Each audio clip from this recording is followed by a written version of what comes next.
Alright, anyway. Wow, this is amazing. Mason, what is this egg thing? Mason's eyebrow shoots up. Just the one. She looks at me like I grew another nose. Frittata. Is that like a souffle? It looks like it'd be really hard to make. Just eggs and vegetable in a pan. Just eggs and vegetables, not just one vegetable. Still, I know I wouldn't be able to make anything like that. It's really nice to have a real breakfast. What do you usually eat, Avery? Mostly cold pizza or toaster tarts, I guess, if I remember to get them. Mason glares like I just knocked her plate on the floor. She stares directly at me, through me, with a hard look in her eyes. You eat here now. Always. Can I still have pizza sometimes? Not for breakfast. Ever. I hear Finley and Reese snickering. Okay, but other times are still okay, right? Mason rolls her eyes and goes back to her coffee. Reese stares up at me between bites of French toast. Avery, when we're done, we need to talk about dress code. Oh, Reese, don't start this again. Shh, it's an important part of new employee orientation. Lander passes something Canadian. Passes a positively pained look at Reese. He glances at me, but a poke to the ribs from Finley sends him staring back at his plate. Lander, you're such a mama bird sometimes. Lighten up. Avery, look at this place. We take our visual presentation very seriously around here. Mason gives another grunt. He places his empty plate and cup on Mason's plate and takes the stack into the back with urgency of a tactical retreat.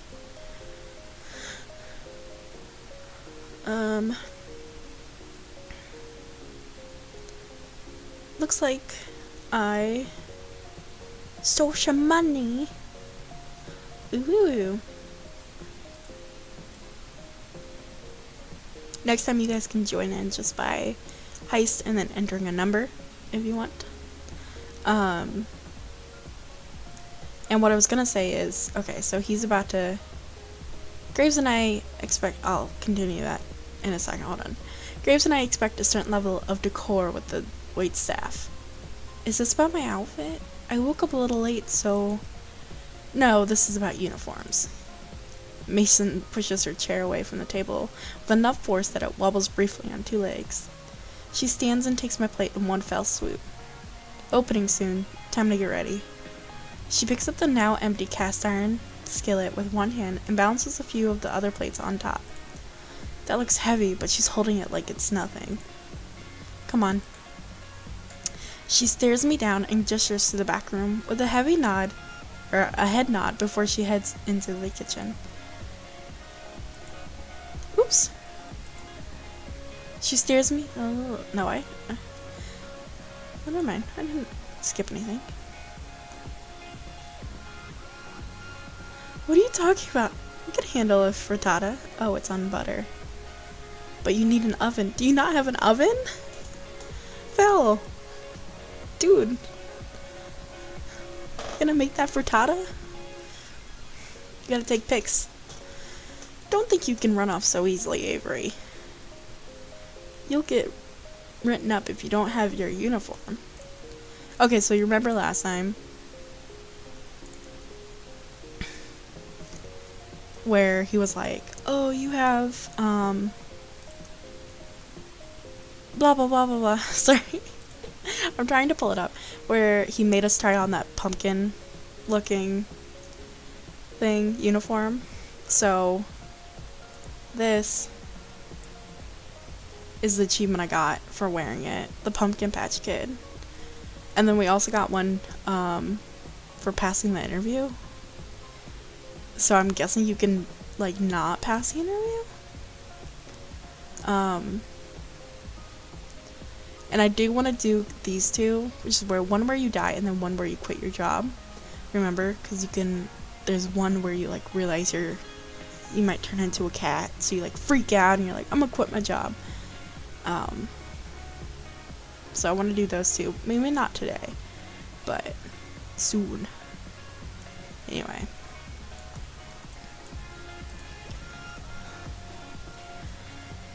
I have, but heating an oven takes too long. If I had a lightsaber. Well, how about this? You start your oven now. Then when I'm like halfway through, go check on it. And then by that time, it'll be done. Well, it won't be done. It'll be ready to put it in. And then you watch the rest of this and it'll be done. Bam. Cheerio. Sounds good. Why not? Why not take a crazy chance? There you go. 2 a.m. frittata. Crazy chance to take. Is Mason really the only chef here? It must take a lot of work. I bet she could use some help. I'm mostly just grateful she gave me an out. Whenever Reese is planning, it doesn't sound like anyone but Finley cares for it. Oh no! I should have stayed.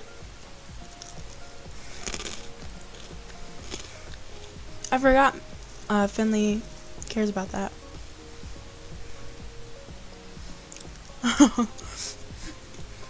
You live with other people. Fine. If Mason needs the help. But you're not off the hook for this yet. Crunch. Is it really loud? I'm sorry.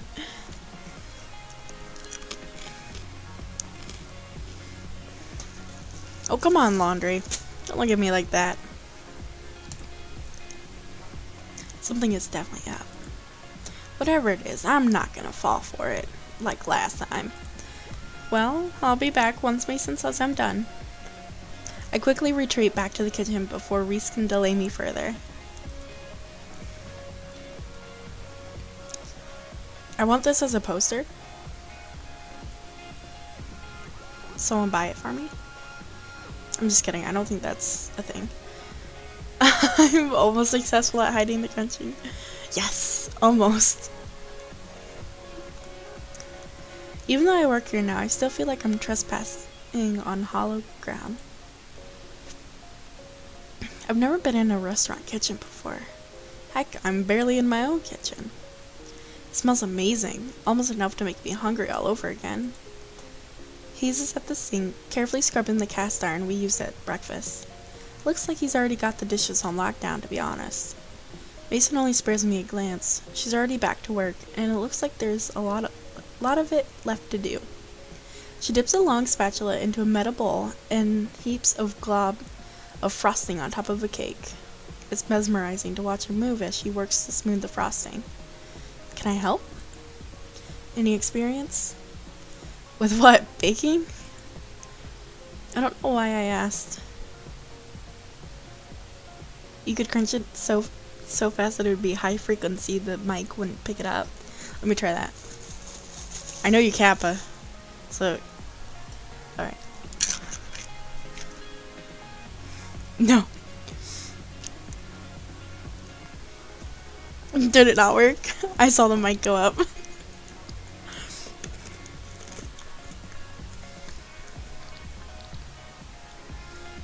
I chew on the side of my face where my mic is. So it's hard. It's hard. You know. Not fast enough.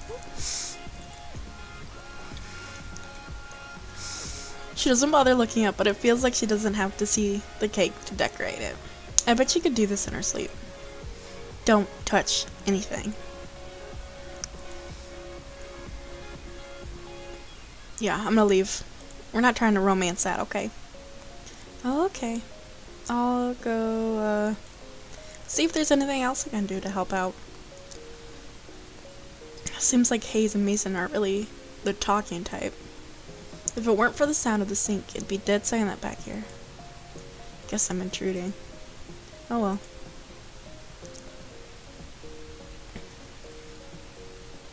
I guess I could find where Landry ran off to. He's training me today, after all. I think he went upstairs. I head over to the foot of the staircase, but a cat has taken the station right in my path. It's sleeping belly up, stretched out nearly the whole width of the step. Buddy, that's really cute, but that's a dangerous place to sleep. It doesn't dignify me with a response. Instead, the fat orange cat shimmies in place to settle itself even more.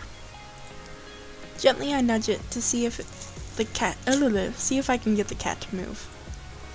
Someone's gonna trip on you if you don't move. That's not gonna be fun for either of you. It opens one eye into a thin slit, then makes a murmuring noise and flicks its tail. This little tiger isn't going anywhere, is it? Are all the cats here this spoiled? Guess I'll have to pick it up and move it myself. Oh, what a shame to pick up and hold a cat. I lean over to scoop it up, but as I do, a tiny orange and white bobtailed cat whizzes past my feet. It stops on the step below the sleeping cat, then raises one paw and bats the other cat squarely on the forehead. The sleeping cat wakes up and hops to its feet. It looks angry. Am I going to have to break up a cat fight? Hey, you two. The bobtail flattens its ears and stares intently at the orange cat. They both perk up when they hear a voice from above. Is Hash Brown sleeping on the stairs again? The orange cat, Hash Brown's I guess, trots away. Landry works his way down the stairs, eyes on the bobtail kitten. Is it really necessary to smack him? You should be nice. The bobtail turns its head away and in a wide arc, almost as if it's giving an okay, whatever in response. It lazily struts over to the windowsill and takes up sentry. The cat's name is Hash Browns. Yeah, Graves names all the cats here. Comes up with some interesting ones. What are some of their names?